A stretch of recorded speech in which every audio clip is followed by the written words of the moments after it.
So if you can keep fighting 50-something-year-olds You don't think Tyson has a chance? and making a living at it, I think that Mike Tyson has a puncher's chance against anybody. Mike's 58 years old. You know what I mean? And Right. I hate doing this because Mike gets mad at me every time I do this, but Mike shouldn't be fighting. Dana White didn't hold back in criticizing the Mike Tyson versus Jake Paul fight, calling it a ridiculous matchup. On one side, you have a 58-year-old Tyson, who hasn't been in the ring in over a decade, facing off against a 28-year-old in his prime. I believe that he was making the money he says he's making. Showtime Boxing wouldn't have gone out of business, and Showtime would have made sure they kept paying him. Right. But he's doing it. You know, what do I think of the Mike Tyson fight? Yes. Tyson's 58 years old. You know what I mean? Jake fought a guy who was his age and who was also Fury. considered a boxer, and he lost. UFC boss Dana White didn't hold back on Jake Paul either, accusing him of sticking to his usual playbook, handpicking older, retired athletes to create the illusion of a legitimate fight. White didn't just criticize the fighters, he slammed the entire spectacle, labeling it a cash grab disguised as a boxing match. According to White, this so-called legendary fight is nothing more than smoke and mirrors, and he's calling it out for exactly what it is. Under any circumstances, a fucking almost 60-year-old man shouldn't be fighting a 27-year-old guy under any circumstances, even if it's Mike Tyson. So it's just this. YouTuber turned boxer, known for cherry-picking opponents as if he's shopping for easy wins. Dana's disbelief wasn't just evident, it practically jumped off the screen. God, no. When this fight happens, Tyson will be 58 years. I'm worried about him. Under any circumstances. This man is nearly 60 with decades of wear and tear on his body. Jake Paul's idea of advancing his career shouldn't involve pulling icons out of retirement just to land a few Instagram-worthy punches. This is where Dana really turned up the heat, calling out Jake Paul's strategy. Dana highlighted what many have been thinking, but were hesitant to say. Jake doesn't take on fighters he might lose to. Instead, he targets retired athletes and aging fighters who are well past their prime. And he was getting this like rep, like, oh, they're protecting their golden goose, whatever. And I remember, it's so funny. I remember the Jan fight. I was like, oh, they're done with him. They're gonna feed him to Jan. They don't think he's got it. 5. Dana called out Jake Paul's actions for what they are: blatant clout chasing. His list of opponents, including Tyron Woodley, Anderson Silva, and now Tyson, reads like a retirement home roster. It's clear. It's not about proving himself as a legitimate boxer. You know, Champion. Yeah. There's no questioning who the best is, because you've already run through, you know, the baddest people in the world in your weight class. and now I understand why you get annoyed by media, because I remember when Sean was Sugar Sean was coming up, and he was getting that there was this narrative that like he was being protected. Dana didn't stop there. He dropped another bomb when he brought up the Showtime boxing situation. And let's not forget his sharp jab about Jake Paul's loss to Tommy Fury. Tyson knocks out My Jake. biggest problem with the Jake Paul thing is, and how this plays out, is when he actually fought somebody who was a boxer, who had the same type of record he has, who is his age, Tommy. and who is his size, lost. Yeah. When Jake Paul faced someone his own age and skill level, he lost. And Dana made sure to remind everyone of that. He emphasized how Jake's entire act falls apart when the playing field is leveled. Guys, Jake needs Tyson and needs all these other people, because that you know, everybody's going to tune in to hope that Mike Tyson knocks him out. Right. They're not tuning in because they think Jake Paul's a great fighter and they want to. Dana's perspective cuts through the noise and gets to the core of the issue. This fight wasn't about honoring the sport or delivering a legitimate contest. It was simply a cash grab. Tyson's name brought the legacy, while Jake brought the social media hype. Together, they turned the ring into a stage for something that barely resembled boxing. Dana wasn't about to let it slide without calling out every mismatched, money-grabbing, credibility-shredding aspect of it. After hearing his take, it's hard not to agree. Now, let's talk about the fight itself between Jake Paul and Mike Tyson, which turned out to be a spectacle that left everyone with mixed emotions. The judges scored it 80-72, 79-73, and 79-73 in favor of Jake Paul. But don't let those scores fool you into thinking it was a close battle. Those numbers tell the truth.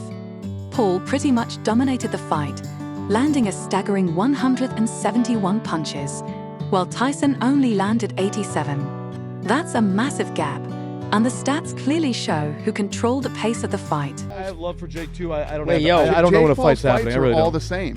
He fights older people that are smaller. It's all the same shit. And listen, the kid's doing his thing, but he lies about all this stuff. The problem wasn't just that Tyson was outboxed by someone younger and faster. It's that at nearly 60 years old, he was fighting someone who wasn't just a decade younger, but someone who had spent years cherry-picking easy opponents. Tyson landed fewer punches, his stamina clearly struggled, and his body wasn't built for a fight like this. But despite all the disadvantages, Tyson hung in there. And honestly, that's the only credit you can give him. He didn't quit. However, here's the fallout, and it's not pretty. A lot of people are questioning whether Tyson's legacy has been tarnished by this fight, and honestly, I understand why. Tyson is one of the most iconic figures in boxing, and his career should have ended on his own terms, not in a bizarre, money-driven spectacle. For fans who grew up watching him dominate in the ring, seeing Tyson in that state was tough to watch. Mike gets forward, lands a beautiful jab that rocks Jake, and I think immediately that made Jake realize that he couldn't be reckless against him. But then as time went on, he realized that that threat was not as present as he might have thought. Fans want to remember the prime Tyson, the one who knocked out opponents with fearsome power, not the version struggling to keep up with a younger man.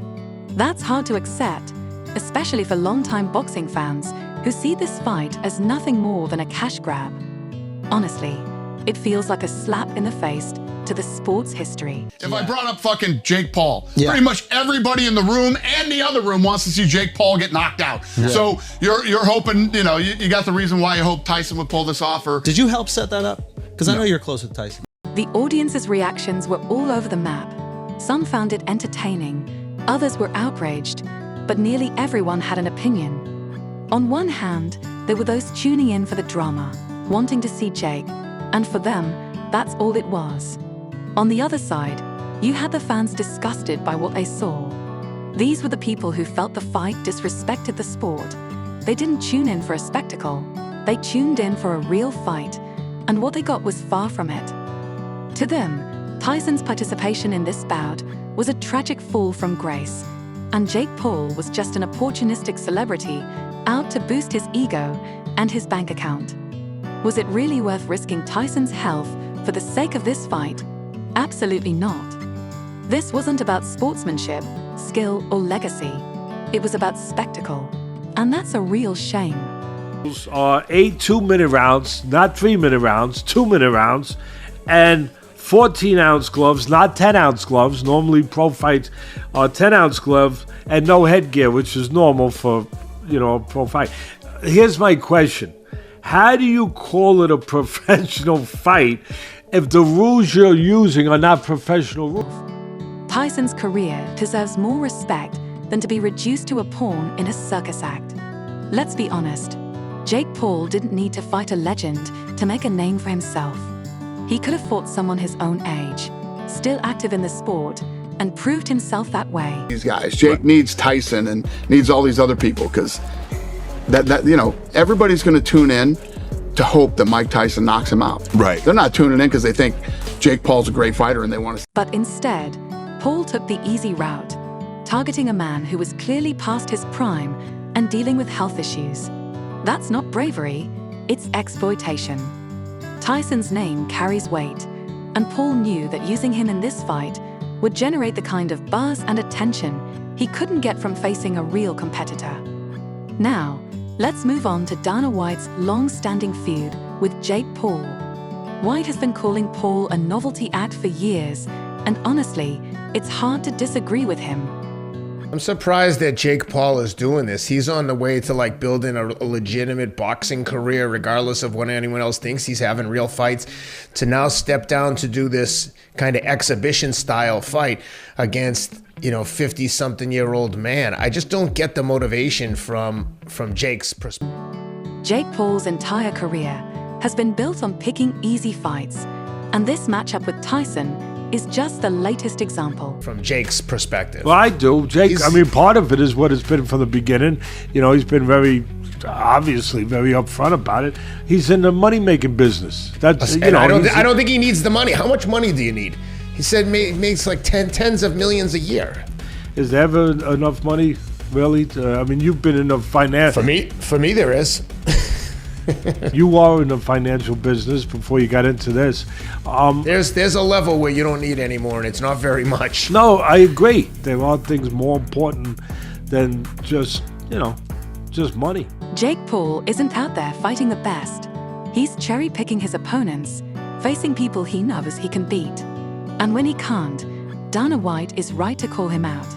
If Paul truly wants to be taken seriously as a boxer, he needs to step up and fight someone who actually challenges him. The aftermath of Tyson versus Paul raises serious questions about the future of boxing. Will more legends be dragged into the influencer boxing circus? Fighters and promoters are already questioning the integrity of the sport, with streaming platforms like Netflix fueling the spectacle rather than preserving boxing's traditions. For boxing to regain credibility, it needs to return to its roots, focusing on real competition, not gimmicks. If the sport doesn't course correct soon, it risks losing its respect and authenticity in favor of quick profits and viral moments, ultimately tarnishing the legacies of both fighters and the sport itself.